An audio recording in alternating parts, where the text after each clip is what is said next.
नमस्कार, आप देख रहे हैं मेरे साथ न्यूज़ इंडिया टुडे। आइए देखते हैं आज की ये खास रिपोर्ट। बता दें कि कोटद्वार में पूर्व छात्र संघ अध्यक्ष अंकुश घड़ियाल के नेतृत्व में युवाओं का कार्यक्रम आयोजित किया गया, जिसमें कड़वाश्रम को विश्व पर्यटन के मानचित्र पर स्थापित करने के अभियान के तहत रूपरेखा निर्धारित की गई। माना जाता है कि यही कड़वा ऋषि का आश्रम हुआ करता था। मालिनी नदी के तट पर स्थित कड़वाश्रम एक अनूठा आश्रम है। यह घने जंगलों में और सुरमई पहाड़ियों से घिरा हुआ है। कड़वाश्रम का भारतीय इतिहास के पन्नों में अपना एक विशेष महत्व है। इसके बारे में पुराणों, वेदों, महाभारत जैसे महाकाव्यों और महान कवि कालिदास की पुस्तक में लिखा गया है। कड़वाश्रम शिवालिक की तलहटी में मालिनी के दोनों तटों पर स्थित छोटे छोटे आश्रमों का प्रख्यात विद्यापीठों का स्थान हुआ करता था।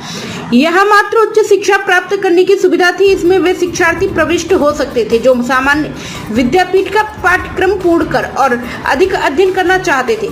कड़वाश्रम 4 वेदों, व्याकरण, छंद, निरुक्त, ज्योतिषी, आयुर्वेद, शिक्षा तथा कर्मकांड इन 6 वेदांगों के अध्ययन अध्यापन का प्रबंध हुआ करता था। आश्रमवर्ती योगी एकांत स्थानों में कुटी बनाकर या गुफाओं के अंदर रहते थे। कहीं ना कहीं कड़वाश्रम के विकास की स्थिति आजादी के बाद से ज्यों की त्यों बनी हुई है। इसलिए युवाओं ने बीड़ा उठाई कि धरातल पर उतरकर लगातार कड़वाश्रम के विकास के लिए अभियान चलाए जाएंगे। मीटिंग के मुख्य वक्ता डॉक्टर किशोर चौहान के द्वारा कड़वाश्रम की प्रचार प्रसार हेतु वेबसाइट बनाने हेतु छात्र छात्राओं को दिशा निर्देश दिए गए एवं छात्र छात्राओं द्वारा पूरे भारतवर्ष में चंदा अभियान चलाने पर भी सहमति बनाई गई, जिससे कि भारतवर्ष की धरोहर कड़वाश्रम से विकास कार्य करवाए जा सके।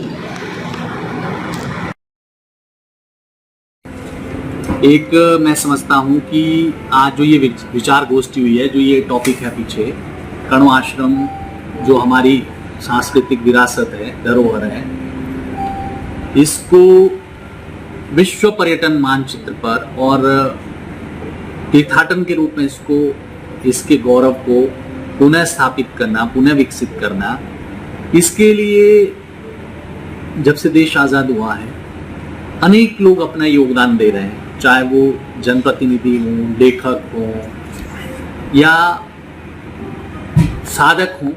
अनेक साधु लोग और ऋषि लोग भी इस कार्य को कर रहे हैं। आज जो ये काफ़ी समय से महसूस किया जा रहा था कि कोटद्वार के आसपास जो जिम कॉर्बेट नेशनल पार्क है, राजाजी नेशनल कॉर्बेट पार्क है और लैंसडाउन वन प्रभाग है, चरेक डांडा है, ये सब तमाम चीज़ें यहाँ पर है। ये ऐसा स्थल है, प्रकृति का ऐसा स्थल है, जैसा कि अभी कल अंकुश को एक पुस्तक कहीं से मिली थी, डॉक्टर अंकुश चौहान की, तो उसमें कोट लिखा हुआ था कि एक विदेशी कवि हुए हैं गेटे, उन्होंने भी कहा था कि धरती में अगर कहीं स्वर्ग है तो वो स्थान है जहाँ पर शंकुतला का जन्म हुआ है।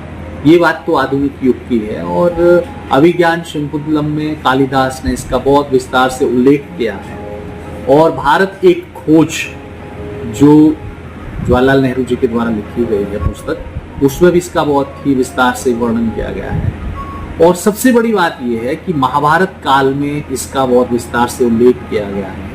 ऐसा स्थान कड़वाश्रम जहाँ पर भारत के चक्रवर्ती सम्राट राजा भरत का जन्म हुआ, जिनके नाम से देश का नाम ही भारतवर्ष पड़ गया, ऐसा पवित्र स्थान जहाँ पर ऋषि मुनि तपस्या करते थे और स्वर्ग से अप्सराएं उतर करके यहाँ पर आती थी, ऐसा स्थान कोटद्वार जहाँ से मालन नदी बहती है और चारों तरफ भरपूर प्राकृतिक वन संपदा है, जिसमें औषधीय, पादप औषधीय इतनी यहाँ पर है, मेडिसिनल प्लांट भरपूर मात्रा में, जिसका हम उल्लेख नहीं कर पा सकते हैं, उसका संभव नहीं उल्लेख करना। इतनी भरपूर प्राकृतिक संपदा से ये भरा हुआ है। और सबसे बड़ी बात ये है कि पर्यटक कोटद्वार में क्यों आए।